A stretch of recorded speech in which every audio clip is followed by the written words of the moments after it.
Good morning, Simon Croom here, and our presentation for this week around social learning's contribution to developing a growth set. The structure of my presentation today will look at a number of elements.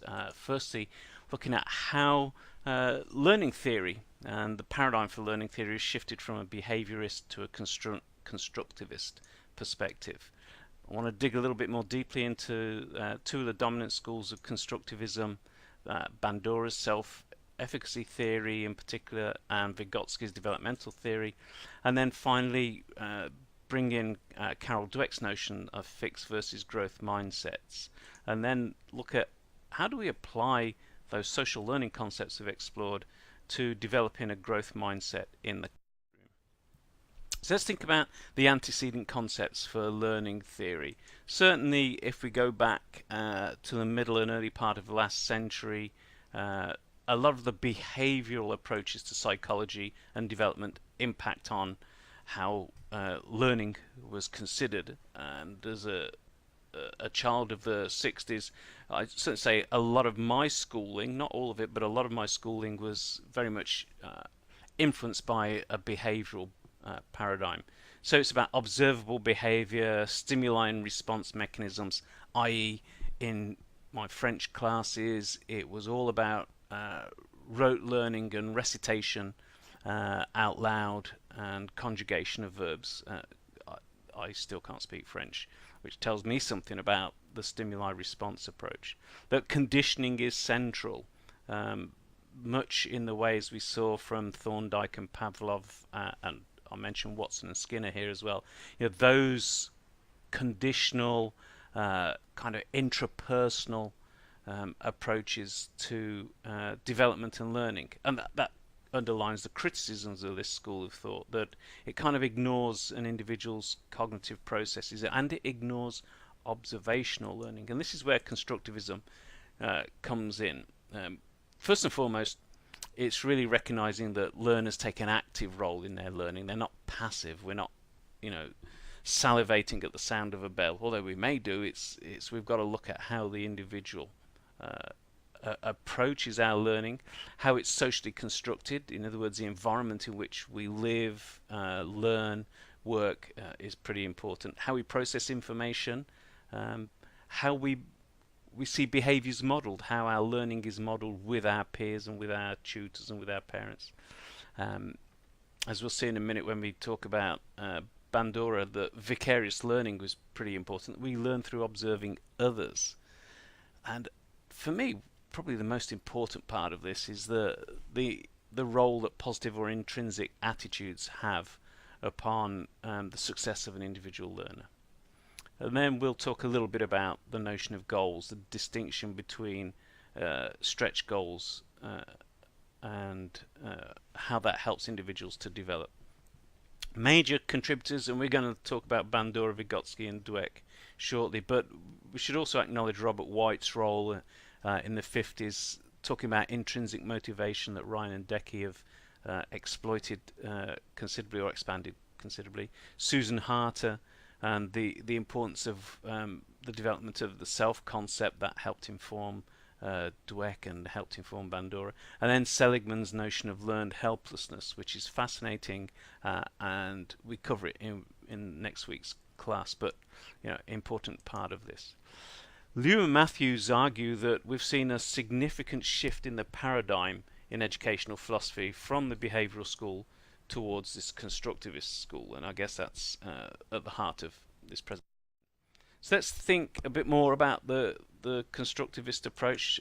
Foundation really comes through Piaget on one school, what is known as the cognitive or radical school.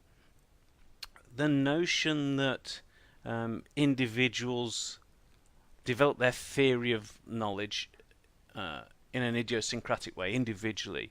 So it's about learner-centered and discovery-oriented learning processes, which is important, but knowledge is self-sufficient. But when we look at the social realist school of constructivism, this is Vygotsky, there's a lot more emphasis on learning communities, communities of practice, that as we come together as a collective in a classroom or in a virtual classroom or as a team, that that social environment is really important, and that learning is situation specific and context bound. And so the argument that distinguishes Piaget and Vygotsky is the distinction between the social versus individual epistemological perspective. So Bandura, Albert Bandura, still around, developmental psychologist, extremely influential. Comes really his foundation was in behavioral theory, but his classic experiment, the Bobo doll experiment, led him to develop this notion of self-efficacy. That we as an individual look at how we impact on and are impacted by our environment. This lovely phrase that we come across relating to Bandura, this notion of niche picking, that we choose our particular niche in ourselves and our position in our world. And the notion of self-fulfilling prophecies: if I think I can achieve this, I will achieve it. If I don't think I can, then I won't. And how important intrinsic reinforcement is. And again, I mentioned White earlier and Ryan and Dweck. This graphic probably captures it better than the words. We've got on the notion of behavioral factors, the skills, the extent to which we practice, our view of self-efficacy. So behavioral dimension, then the cognitive dimension, our knowledge, our innate IQ, perhaps, our attitudes, so personality coming to that, and then thirdly, environmental factors, the world in which we live and learn. So for Bandura, these three elements are pretty important in terms of learning how one learns. For Vygotsky, learning doesn't take place in a vacuum. It's context specific. Being an independent learner is integral to how one develops. The learning behaviors change by observing model behavior, and learners benefit very much from the support of teachers and their social network. So if I think about this in my own context, I've been learning to play the guitar on and off for quite a long time, if I'm honest. And observing model behavior, I've had a number of different tutors, from classical guitar tutors to heavy rock. I laugh because I had the stereotypical long hair, long greasy head, heavy rock blues guitar tutor who was fantastic. He was unbelievable, and he kind of embodied a lot of the Vygotskyan ideas. This zone of proximal development. He understood where I was at and where I wanted to get, and the gap between the two, which is what the ZPD is about. And he applied, now that I look at it, he was very good at scaffolding. He understood innately how one approached the process of learning to play the guitar. He could play the guitar, but he understood the process of learning, and I got a lot from that guy. He really helped me week by week to focus on elements that would help me achieve my goals. Enculturation is pretty important. So having had diverse tutors both in the UK and in the United States, I struggled with one guy, and that was here in San Diego, who wanted to teach me to sight read music. And in our classes, our understanding of what we were trying to achieve really didn't gel. Whereas in the UK, my long-haired rocker, him and the rest of the class, we shared a lot. A, we were all Brits. B, we were all of a certain age, and C, we had similar tastes in music. So it really helped us to understand a lot of the tacit and implicit issues.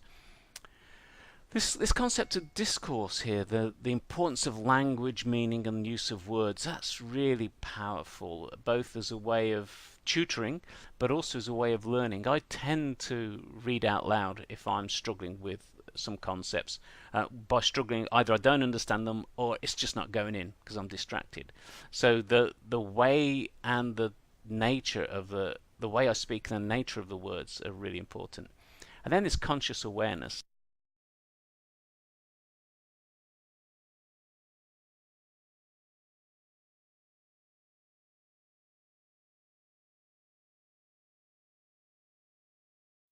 And I'd encourage you to freeze on this slide because it's quite a busy slide, but it captures the role of the individual performance, how I practice here, how I practice, how I'm mastering the task, what my goals are, what skills I needed to do to achieve that goals and keep repeating.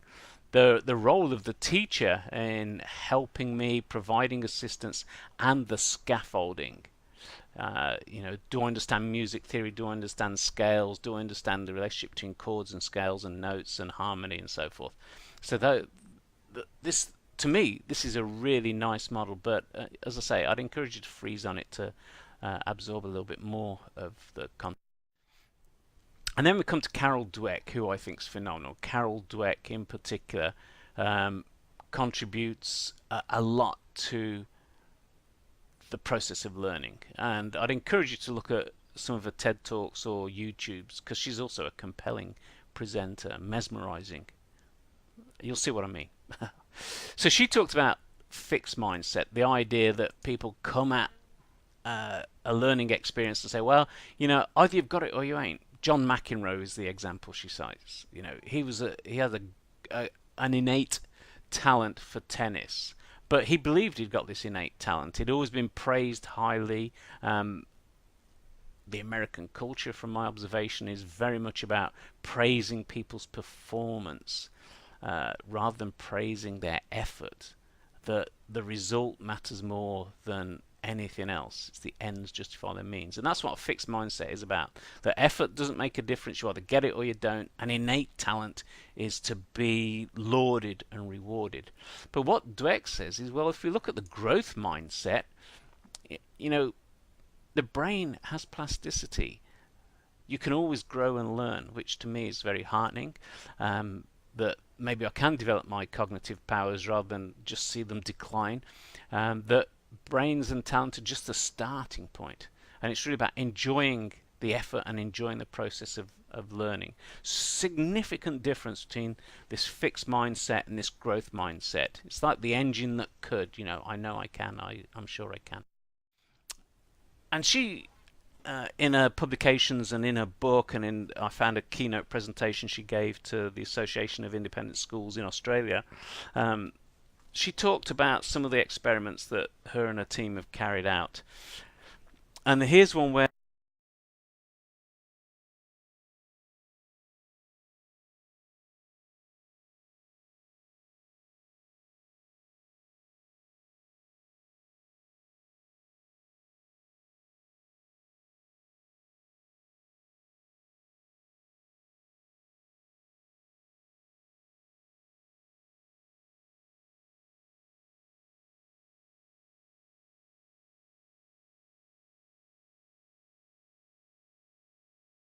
develop this growth mindset. What does it look like?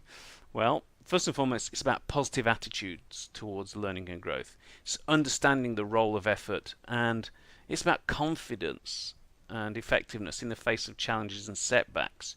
If you really fluff a test, or if it's some athletic pursuit and you have a really bad game, not being downhearted by it, learning from failure, learning from mistakes. There's a lot of evidence that we learn better having experienced some mistakes than just breezing through a course, because we're not being stretched. And it can be, and the way it can be taught is, I talked about scaffolding. So the role of a tutor or a master and apprentice relationship is that you work with each student, take them from where they are to where they want to get. And as the subject matter expert, your job is to help them construct that learning process. Communication to students is significantly different, and I think about my kids who are, one's a late teen and the other one's in his 30s now, but I've always taken the view that it's more important to try and fail than to never try. It's great to get an A in a test, but if you're working hard, this stuff's going to stick. You can often get an A and move on and not really have embedded the learning. That we look at the role of models, people, obviously teachers, but parents and our peers in the classroom. As I mentioned earlier, goals should be stretch goals, And this positive attitude towards learning is really important. And the end point with a growth mindset is to develop individuals who are skilled at learning. They have knowledge, but they're skilled at learning. And this picture really kind of wrapped it up nicely for me. It illustrated some of the sort of proselytizing that you might see in a classroom, but it sends some great messages. I thrive on challenge. I believe that intelligence is not fixed. I can ignore the low aspirations of my peers. So I really like this picture of a typical classroom, and thankfully I've seen this quite a lot in primary and junior schools for my kids. So thank you. There's a couple of slides here with my references, and I encourage you, if you're interested, to have a pause through that. But anyway, enjoy.